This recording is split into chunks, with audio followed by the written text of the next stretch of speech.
Commander Thane pressed his palm against the viewing port of the Endeavor, humanity's first interstellar vessel, and watched the alien ships emerge from the swirling darkness of space.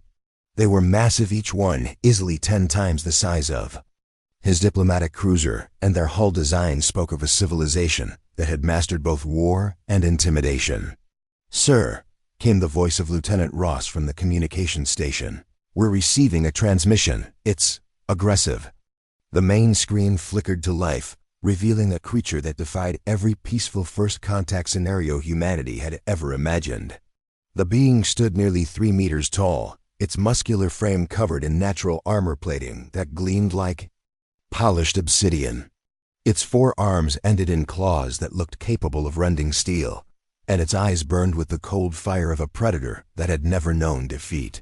"I am War Leader Brutus of the Korvac Empire," the creature growled, its voice carrying the weight of absolute authority. "You trespass in our territory, small ones. Your primitive vessel reeks of weakness." Thane straightened his uniform and stepped forward, every diplomatic training session flooding back to him. "I am Commander Thane of the Human Federation. We come in peace, seeking dialogue and mutual understanding between our peoples." The sound that emerged from Brutus was somewhere between a laugh and a snarl. "Peace? Understanding? You speak words without meaning, soft flesh. The galaxy knows only strength, and the Korvac are the strongest of all. For 10,000 cycles, we have ruled through might, and lesser species have learned their place." "Perhaps," Thane replied carefully, "there's room for different approaches to coexistence." "Coexistence?" Brutus's 4 arms spread wide, claws gleaming. "You misunderstand the nature of reality, human. There are predators, and there is prey. There are conquerors, and there are the conquered. Your species appears weak, small, and fragile. By all rights, we should simply eliminate you and claim your worlds." The bridge of the Endeavor fell silent. Thane could feel the tension radiating from his crew, but he maintained his composure. "And yet you haven't. Why?" Brutus's eyes narrowed, and for a moment, something like curiosity flickered across his alien features. "Because you intrigue me, small commander. Your species has managed to achieve faster-than-light travel, which suggests you possess some measure of intelligence. The Korvac Empire has ancient laws governing such encounters. You will be given a chance to prove your worth." "What kind of chance?" "The trials of dominion. For 50 generations, we have tested lesser species in combat, strategy, and will. Those who prove themselves worthy are granted the privilege of serving the Empire. Those who fail... Brutus's claws clicked together ominously. "They are removed from the galaxy's equation." Thane felt his heart racing, but his voice remained steady. "And if we refuse? Then we demonstrate why the Korvac are the apex predators of this galaxy. Your choice, Commander Thane of the Human Federation. Submit to the trials, or watch your species burn." The transmission cut out, leaving the bridge in stunned silence. Thane stared at the alien ships surrounding them, each one bristling with weapons that could reduce the Endeavor to atoms. He thought of Earth, of the billions of humans who had no idea their fate was being decided in the depths of space. "Sir," Lieutenant Ross whispered, "what do we do?" Thane closed his eyes for a moment, feeling the weight of his species' future pressing down on him. When he opened them again, his jaw was set with determination. "We show them what humans are made of. Every great journey starts with a few brave explorers. Sci-Fi stellar conflict is just beginning, and your support means everything. If you're hungry for HFY battles and tales of human valor against alien might, hit subscribe. It's free, and it helps us bring these front lines to you." "Open a channel," Thane commanded. The screen flickered back to life, showing Brutus's imposing form. "War Leader Brutus, the Human Federation accepts your challenge. We will face your trials." Something that might have been approval flickered in the Korvac's eyes. "Interesting. You show more courage than most prey species. Very well. You will be escorted to the trial worlds, where you will face the same tests that have broken countless civilizations. Do not mistake our laws for mercy. Commander, the trials are designed to separate the truly worthy from the merely desperate." As the alien ships began to move, forming an escort formation around the Endeavor, Thane couldn't shake the feeling that humanity was about to face something unprecedented. The Korvax spoke of strength and dominion, of trials that had lasted for millennia. But they had never encountered a species quite like humanity, a species that had learned to find strength, not just in individual prowess, but in unity, adaptability, and the stubborn refusal to accept defeat as final. The journey to the trial worlds would take several days, and Thane knew he needed to prepare his crew for whatever lay ahead. But as he watched the alien vessels surrounding them, he felt a spark of something that surprised him: anticipation. The Korvax believed they were the strongest species in the galaxy, but they were about to learn that strength came in many forms, and humanity was about to teach them a lesson they would never forget. The trial worlds hung in space like a cluster of metallic pearls, each one a carefully constructed arena designed to test the limits of sentient capability. Captain Maya Shun stepped off the transport vessel onto the primary trial station, her boots ringing against the alien metal as she surveyed her surroundings. The architecture was brutal in its efficiency: towering walls of dark steel, corridors that seemed designed to intimidate, and the ever-present hum of energy weapons charging in the distance. "Welcome to your testing ground, humans," growled Warden Grimm, a Korvax whose scars told stories of countless battles. His 4 arms gestured toward a massive arena visible through reinforced viewing ports. "For 800 cycles, no species has successfully completed our trials. You will join the ranks of the forgotten." Maya watched as dozens of other species moved through the facility, some bearing the resigned expressions of those who had already accepted defeat, others still burning with desperate hope. She noticed how they avoided eye contact with the Korvax guards, how they moved with the careful precision of the thoroughly conquered. "The trials test 3 fundamental aspects of worthiness," Grimm continued, his voice echoing off the metallic walls: physical prowess, strategic thinking, and the will to dominate. You will face our greatest warriors in single combat, solve tactical puzzles that have confounded civilizations, and prove your species right to exist through sheer force of will. Dr. Kane, the expedition's chief scientist, stepped forward with the curiosity that had driven him to volunteer for humanity's first interstellar mission. "What happens to those who fail individual trials?" Grimm's laugh was like grinding stone. "They are eliminated, as are their species. The trials are not about participation, soft flesh. They are about proving absolute superiority."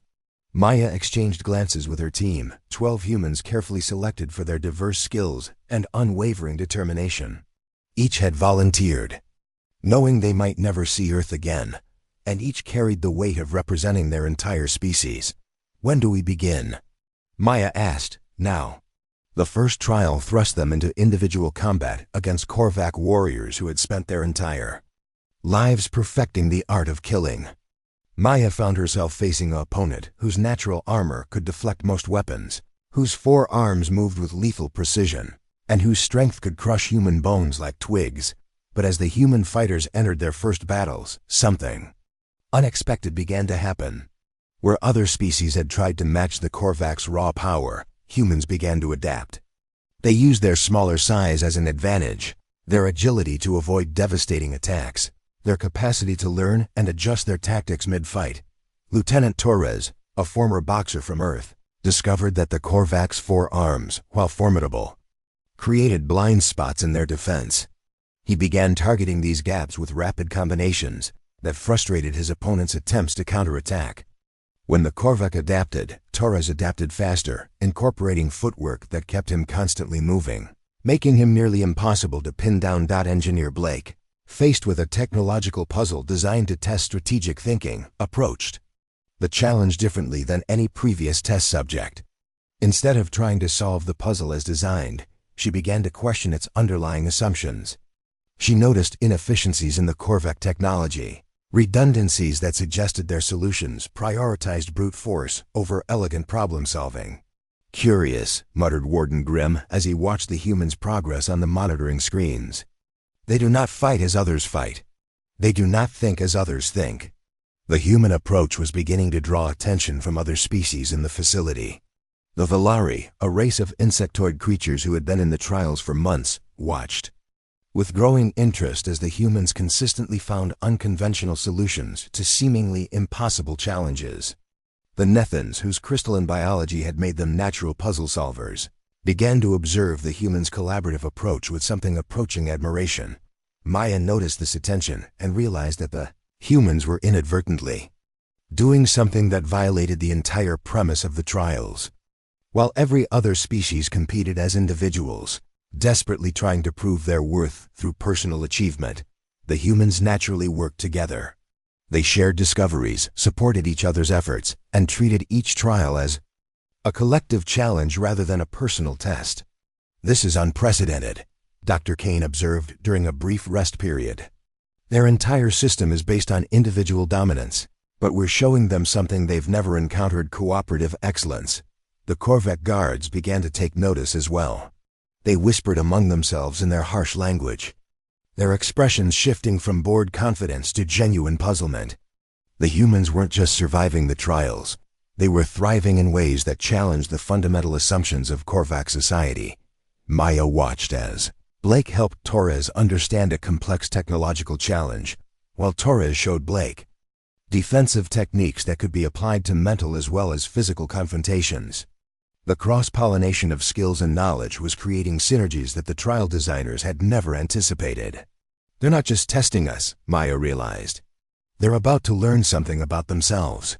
As the first day of trials concluded, the humans had achieved something remarkable.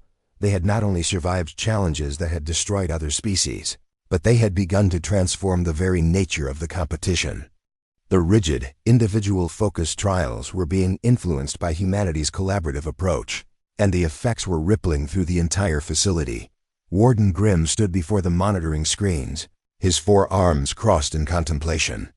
For the first time in his long career, he was beginning to question whether the trials were truly testing strength, or merely testing conformity to Korvac ideals.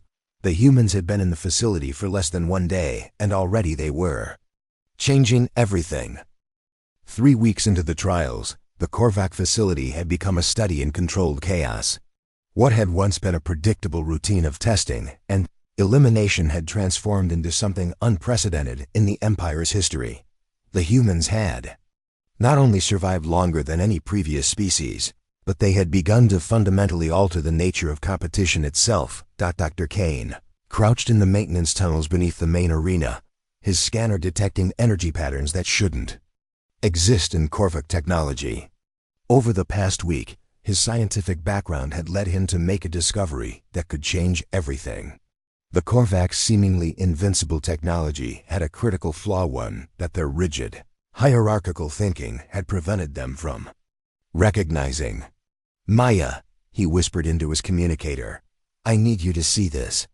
Above in the arena, Captain Maya was facing her 15th combat trial against war champion Vex, a Korvac whose reputation for brutality had earned him legendary status among the Empire's warriors.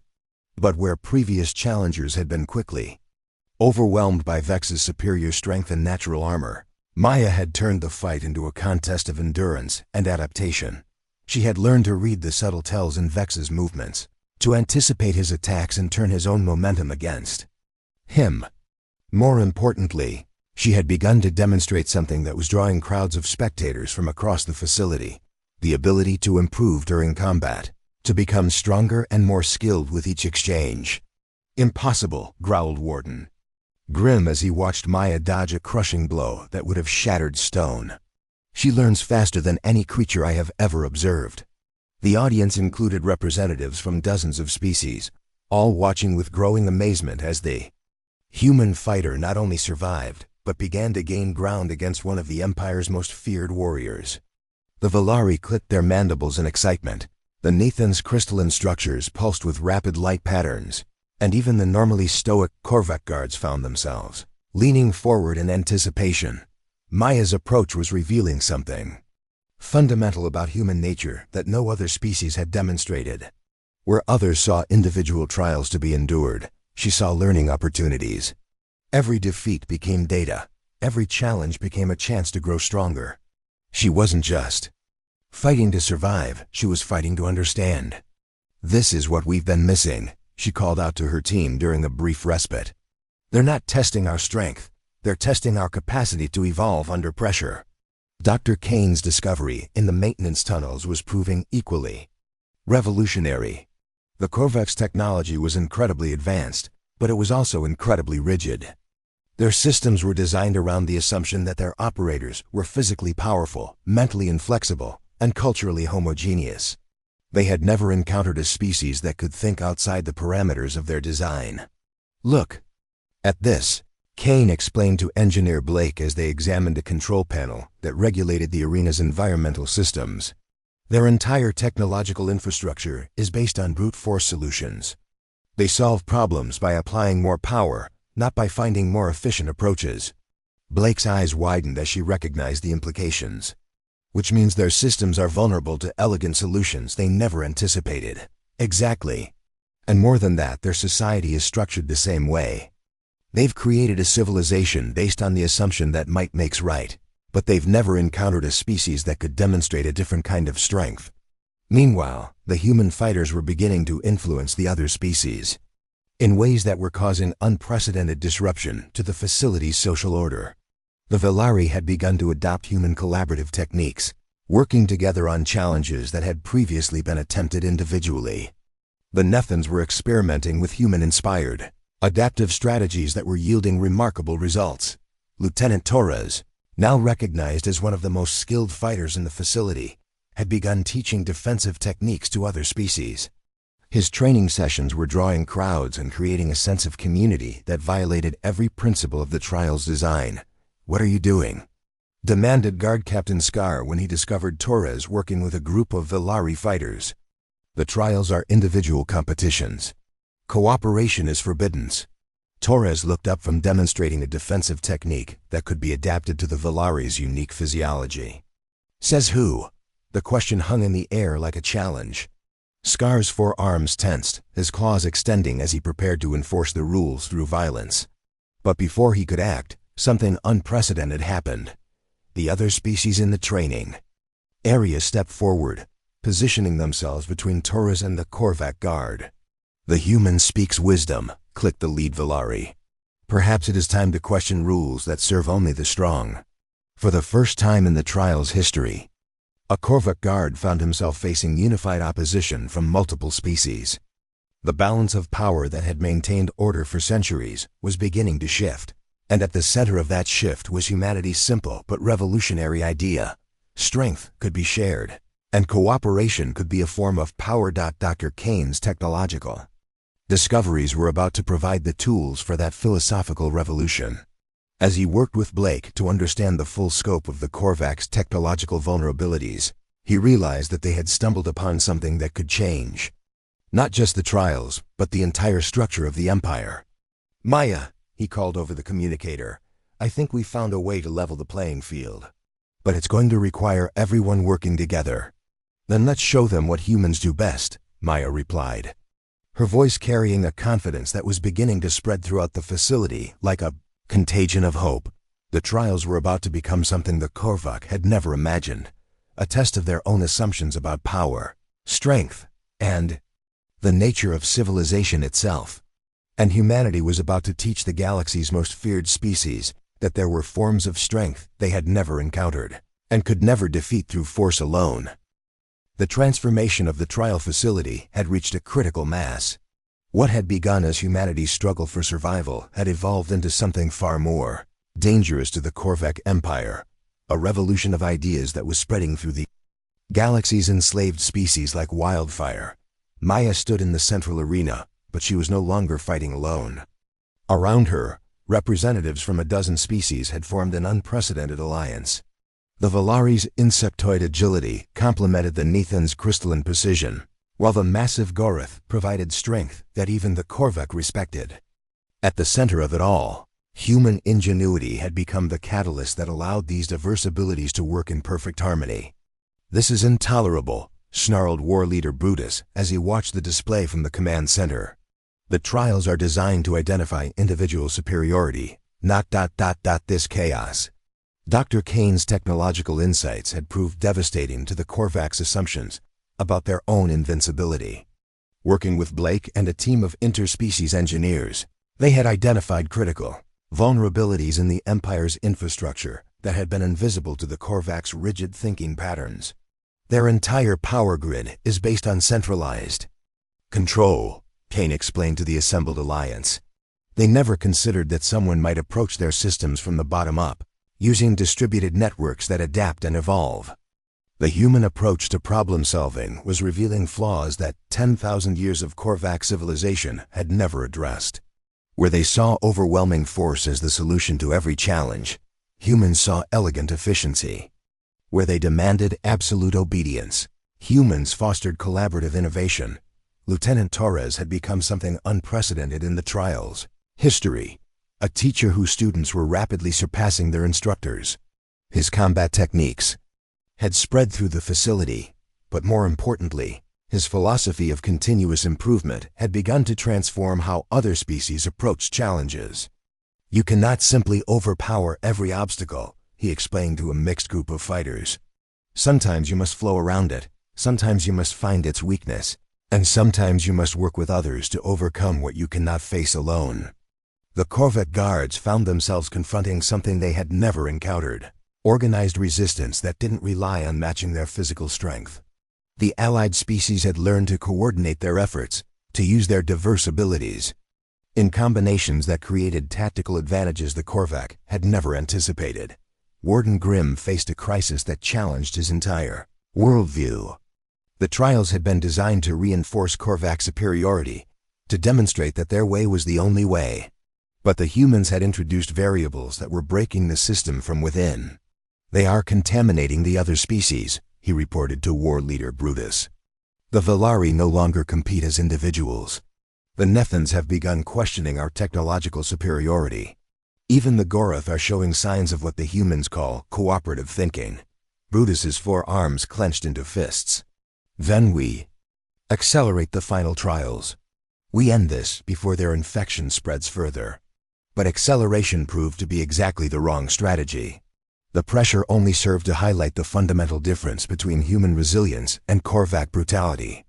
Where the Korvac expected other species to break under increased stress, the humans adapted, and their adaptation inspired others to do the same. Engineer Blake had discovered something even more significant than technological vulnerabilities. The Korvac's entire social structure was built on the suppression of innovation. Their rigid hierarchy discouraged questioning. Their culture of dominance prevented creative problem-solving, and their obsession with individual strength had made them blind to the power of collective intelligence. They're not just technologically vulnerable, she explained to Maya during a planning session. They're culturally vulnerable. Their entire civilization is based on assumptions that have never been challenged, because they've never encountered a species that could challenge them effectively. The breaking point came when Dr. Kane's team successfully demonstrated their technological discoveries, using principles of distributed computing that the Korvac had never considered. They temporarily disabled the arena's control systems, replacing the rigid, centralized programming with adaptive networks that responded to the needs of the participants rather than the demands of the overseers. For the first time in millennia, the trial facility operated according to principles of cooperation rather than domination. The environmental systems adapted to support all species equally. The communication networks facilitated coordination between diverse groups, and the arena configurations evolved to challenge participants without attempting to destroy them. The effect on the Korvac was immediate and devastating. Their entire understanding of power and control was being systematically dismantled by beings they had dismissed as weak and inferior. The psychological impact was perhaps even more significant than the technological demonstration. How is this possible? Demanded Guard Captain Scar as he watched systems that had remained unchanged for centuries suddenly begin operating with unprecedented efficiency. Their approach should not work. Strength comes from domination, not cooperation. Maya stepped forward, her expression calm but determined. Maybe it's time to consider that strength comes in many forms, and that the strongest civilizations are those that can learn, adapt, and grow together. The alliance of species had achieved something that individual strength had never accomplished. They had created doubt in the minds of their captors. The Korvac were beginning to question not just the trials, but the entire foundation of their empire. As word of the facility's transformation spread through the Empire's communication networks. Other worlds began to report similar stirrings of resistance. The human example was inspiring species throughout the galaxy to question their subjugation, to consider possibilities that had been unthinkable under Korvac rule. War leader Brutus stood in his command center, watching reports flood in from across the Empire. The humans had been in the trials for less than 2 months, but their influence was already destabilizing a civilization that had dominated the galaxy for 10,000 years. "Prepare the fleet," he commanded. "If we cannot contain this infection through the trials, we will eliminate it through force." But even as he gave the order, Brutus couldn't shake the feeling that the humans had already achieved something that might prove impossible to undo. They had demonstrated that power could be shared, that strength could be collective, and that cooperation might be a more effective tool than domination. The galaxy was about to discover whether 10,000 years of Korvac rule could survive the challenge of a species that refused to accept that might made right. The Korvac battle fleet emerged from hyperspace with the fury of a civilization that had never known defeat. 100 warships, each one a monument to military engineering and imperial pride, surrounded the trial facility with enough firepower to reduce a planet to ash. War leader Brutus stood on the bridge of his flagship, his 4 arms spread wide as he prepared to deliver the final judgment on the species that had dared to challenge the natural order. "This ends now," he declared, his voice carrying across the fleet's communication channels. "We will demonstrate to the galaxy why the Korvac Empire has endured for 10 millennia. Strength through dominance, victory through power. The weak shall be eliminated." But as the fleet prepared to open fire, something unprecedented happened. The trial facility's communication systems, now enhanced by human-inspired adaptive networks, began broadcasting a signal that reached across the galaxy. It was a simple message, but one that carried the weight of revolution. "There is another way." Commander Thane, still aboard the Endeavor, but now part of a growing fleet of allied vessels, watched as ships from dozens of species began to arrive at the trial facility. The humans had done more than survive the trials. They had created a movement that was spreading across the galaxy like a wave of hope. "Sir," reported Lieutenant Ross, his voice filled with amazement, "we're receiving support requests from over 50 different star systems. Species that have been under Korvac rule for centuries are asking to join the Alliance." Maya stood in the central arena, no longer a test subject but a leader whose actions had sparked a galactic transformation. Around her, the diverse Alliance had grown to include representatives from over 30 species, each bringing their unique strengths to a collective that was becoming more powerful than the sum of its parts. "They're coming with everything they have," she observed, watching the Korvac fleet through the facility's enhanced sensors, "but they still don't understand what they're facing." Dr. Kane's technological insights had evolved into something far more significant than system vulnerabilities. Working with engineers from across the galaxy, he had helped create a new kind of infrastructure, one based on adaptive networks that grew stronger through diversity rather than weaker through complexity. "The beautiful thing about cooperative systems," he explained to the assembled Alliance, "is that they become more resilient as they grow. The Korvac's centralized approach makes them powerful but brittle. Our distributed approach makes us flexible and nearly impossible to destroy." The contrast between the two approaches was about to be tested on a galactic scale. The Korvac fleet represented the pinnacle of individual species' military might, but the Alliance represented something unprecedented: cooperative strength that transcended the limitations of any single civilization. Lieutenant Torres, now recognized as a tactical genius whose strategies had spread throughout the Alliance, coordinated defensive preparations with a calm efficiency that would have been impossible under the Korvac's rigid command structure. Each species contributed their unique capabilities, creating layered defenses that adapted in real time to emerging threats. "They expect us to meet force with force," Torres explained to the Alliance commanders. "But we're going to show them that there are forms of strength they've never encountered." The battle, when it came, was unlike anything the galaxy had ever witnessed. The Korvac fleet attacked with overwhelming firepower, expecting to sweep aside the ramshackle collection of vessels that had gathered to defend the trial facility. But they encountered something their military doctrine had never prepared them for: a defense that learned from their attacks and adapted faster than they could adjust their strategies. The Alliance's ships moved with unprecedented coordination, their diverse technologies working in harmony to create tactical advantages that no single species could have achieved alone. Valari agility complemented Nephan precision, while Gorath's strength provided the foundation for human ingenuity to flourish. But the real surprise came when the Korvac's own systems began to turn against them. The adaptive networks that Dr. Kane's team had developed weren't just offensive, they were infectious.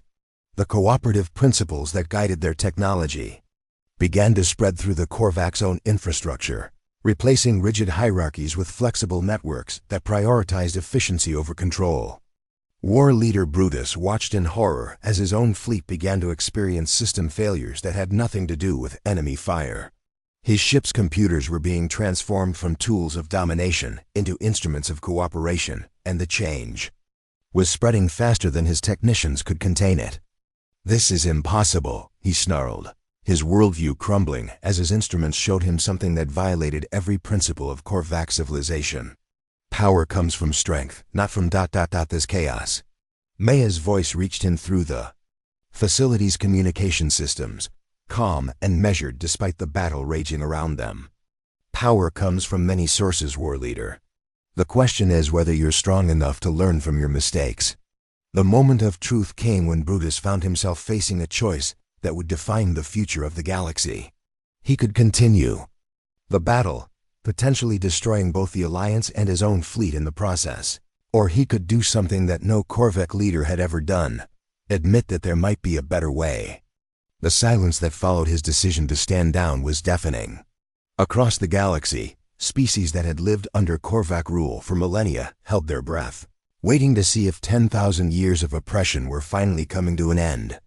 "Perhaps," Brutus said finally, his voice carrying a weariness that came from the collapse of absolute certainty, "it is time for the Korvac to learn something new." The transformation that followed was not immediate, but it was inevitable. The cooperative principles that humanity had demonstrated in the trials began to spread throughout the galaxy, replacing systems of domination with networks of collaboration. The Korvac Empire gave way to the Galactic Alliance, a confederation of species working together to solve problems that had seemed insurmountable when faced alone. Commander Thane stood on the bridge of the Endeavor, watching as former enemies worked together to rebuild the galaxy according to principles of cooperation rather than conquest. Humanity had found its place among the stars, not as conquerors or subjects, but as teachers and partners in a grand experiment that was just beginning. "The trials are over," Maya observed, joining him at the viewport. "But the real test is just beginning." The galaxy stretched out before them, vast and full of possibilities that could only be realized through the kind of cooperation that humanity had brought to the stars. They had proven that strength came in many forms, that intelligence could triumph over brute force, and that the future belonged to those who could learn, adapt, and grow together. The humans had faced the galaxy's strongest species and changed everything. But their greatest victory was not in defeating the Korvac, it was in showing the galaxy that there was another way to be strong.